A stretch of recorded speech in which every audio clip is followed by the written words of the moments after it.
Thank you, sir. A very good morning to all the eminent dignitaries and participants. I am Uma Kumari, a PhD scholar from Radha Govind University, Ramgarh, Jharkhand. The title of my review paper is A Perspective on Energy Generation from Non-Conventional Sources. Coming to the introduction, the population growth and mechanization have increased the demand for the use of petroleum products around the world. The search for surrogate fuels can offer a viable result to this global oil crisis. As we know, the deterioration of fossil fuel is one of the most pressing perturbations of 21st century due to the population explosion and high energy generation. In order to maintain such an imbalance between demand and energy supply, resources has become a global perturbation, and accordingly, the search of alternative fuel has been in research. So, the overconsumption of petroleum resources as well as the increasing demand for the fossil fuel, there is a need of developing renewable resources for producing biofuels and biochemicals for sustainability and economic development. The biofuels made from lignocellulosic biomass could be a valuable alternative or the complement fuel. The lignocellulosic resources include agriculture wastes, energy crops, forest residues, food waste, industrial wastes, and municipal wastes. Now, coming to the lignocellulosic biomass, as we know, the lignocellulosic biomass contains the different polymers. In order to conversion of biomass into the biofuel, we require the breaking down of these polymers. The first one is the cellulose. It is the main component of the plant cell wall to hold up their structure. The second most important polymer is the hemicellulose and the lignin. Conversion of biomass to the biofuel. Today, only 0.19% of world's 13.2 billion hectare of land is used to grow the feedstock for energy crops and biofuels. Meanwhile, only 0.5 to 1.7% of the world crop land is used for growing resources for manufacturing of biofuel. Conversion of lignocellulosic biomass to biofuel is more practicable option to improve energy reliability and reduce greenhouse gas emissions. Based on the types of raw materials available to produce the biofuels can be divided into four categories, that is, the first, second, third, and the fourth generation. The first generation biofuel is related to the combustible oil, such as peanut oil or the coconut oil. The large scale use of these feedstocks can have the significant impact on the world food supply and is not considered sustainable or environment friendly.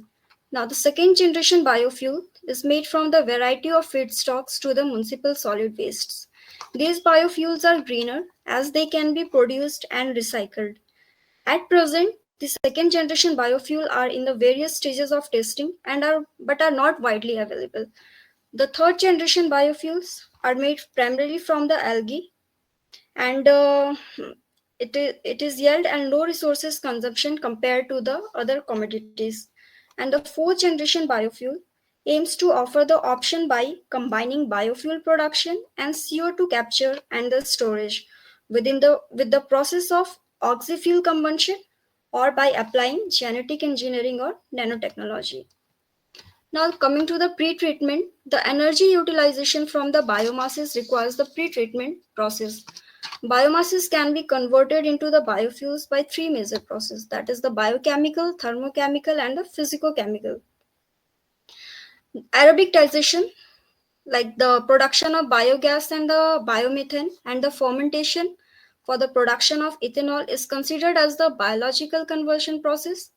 The thermochemical conversion includes gasification, hydrothermal, incineration, and pyrolysis treatment, whereas the extraction and esterifications are considered as the physicochemical transformations.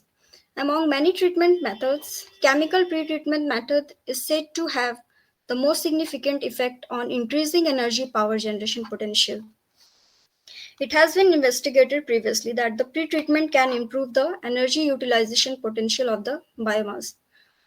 Therefore, the pretreatment process significantly alters the elemental composition of biomass.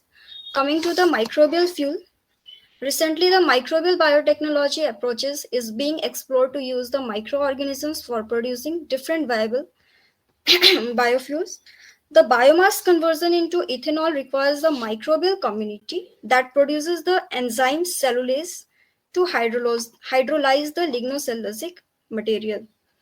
Although the various group of microorganisms can be involved in the breakdown of organic substrates into the volatile fatty acids, the microorganisms that play key role in ethanol production can also perform the major role in the decomposition of carcasses, that is the decomposition of dead bodies, etc.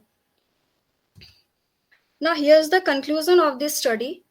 The present study formulates an innovative approach regarding the study of energy generation from non-conventional sources, as the fossil fuel formation takes millions of years, but the biofuels made from the lignocellulosic waste biomass can be formulated within the less period of time.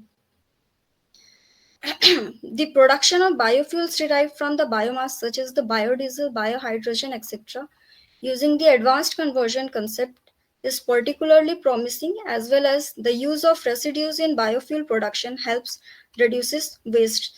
The pre-treatment of non-conventional sources is needed for the energy utilization. Additionally, it destroys the pathogens present in the waste. The main aspects of biofuel depends on their competitiveness against the global agriculture policy and fossil fuels.